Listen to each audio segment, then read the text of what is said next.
இந்த எலெக்ஷனை பத்தி நான் உங்களுடைய பார்வைகளை பெறணும்னு நினைக்கிறேன். 26 எலெக்ஷன் எப்படி உருவாவதா நினைக்கிறீங்க? அது இரு பிரிவாக உருவாகும். இரு பிரிவுன்னா இரு பிரிவுனா ஒன்று திமுக தலைமையிலான அணி, இன்னொன்று தாவேக தலைமையிலான, அதாவது விஜய் தலைமையிலான அணி. அதிமுக களத்துல இருக்கு. ஐயாவுக்கு மறதி வந்துருச்சா? இல்ல, எனக்கு மறதி வந்துதான், நினைவு வந்தது, அதெல்லாம் பிரச்சனை. நீங்க கேட்டது எப்படி உருவாகும், இப்படித்தான். இது ஒரு 2 கார்னர் கான்டெஸ்ட் பாக்குறீங்க, திமுக வெர்சஸ் தாவேக. எப்படி அந்த கன்க்ளூஷன் கிடைக்கும்? மக்களுடைய உணர்வு, அவருடைய அபிப்பிராயங்கள், அவருடைய எதிர்பார்ப்புகள் அந்த ஓரளவுக்கு கணித்ததுனால தான். ஐயா அனுபவம் அதிகம், மிகை மதிப்பீடு செய்றீங்களோ தாவேக்காவை? நிலவரம் அது. நம்ம வெறுப்புங்கிறது வேற. நீங்க 500 ரூபாய் கொடுத்து கூப்பிட்டாலும் கூட்டத்துக்கு வரமாட்டேங்கிறாங்க மக்கள். மற்ற கட்சிகளுக்கு அவர் தாவேகா தலைவர் என்ன சொல்றாரு, கூட்டத்துக்கு வராதீங்கன்னு வேண்டுகோள் கொடுக்கிறார். ரொம்ப வந்தாக்கா பிரச்சனை ஆயிடுது, வராதிங்க. இது எப்படி இருக்கு?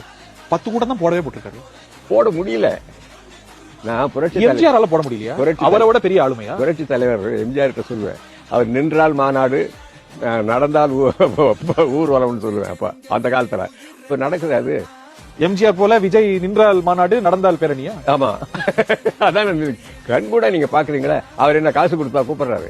அது நான் விஜய் அவர்களாலே மட்டும் என்று நான் சொல்லவில்லை, மக்களிடத்தில் அந்த உணர்வு வந்து விட்டு. மாநாட்டிலும் பேரணிலையும் சாகுறாங்களே. அதுக்கு நம்ம அது கிரௌட் மேனேஜ்மெண்ட், போலீஸ் தப்பு. போலீஸ் மட்டுமா? ஆமா, ஆர்கனைசர் அவங்களுக்கு பொறுப்பு இல்லையா? இல்ல. ஏன் அவங்க போய் போலீஸ்ல பெர்மிஷன் கேட்கறாங்க? நான் வந்து ஒரு கூட்டம் நடத்துறேன், நான் ஏன் போலீஸ்ல பெர்மிஷன் கேட்கறேன்? நான் பாட்டு நடத்த வேண்டியதானே. யாருக்கு பொறுப்பு? அவன் பெர்மிஷன் கேட்கறது மூலம் அவங்க crowd management taken by police department. People connect முக்கியம் இல்ல, மக்களோட தொடர்புல இருக்கும். ஆமா, நீங்க விட்டா தானே. கிரௌட் மேனேஜ்மெண்ட் யார் சார் பண்ணணும்? கட்சி பண்ணணும். கட்சி பண்ணக்கூடாது. தொண்டரணி அணிகள் இருந்தது இல்லையா? கட்சி பண்ணணும்னா ஏன் போலீஸ்கிட்ட பெர்மிஷன் வாங்கணும்? அது ஒரு செக்யூரிட்டி லேயர்.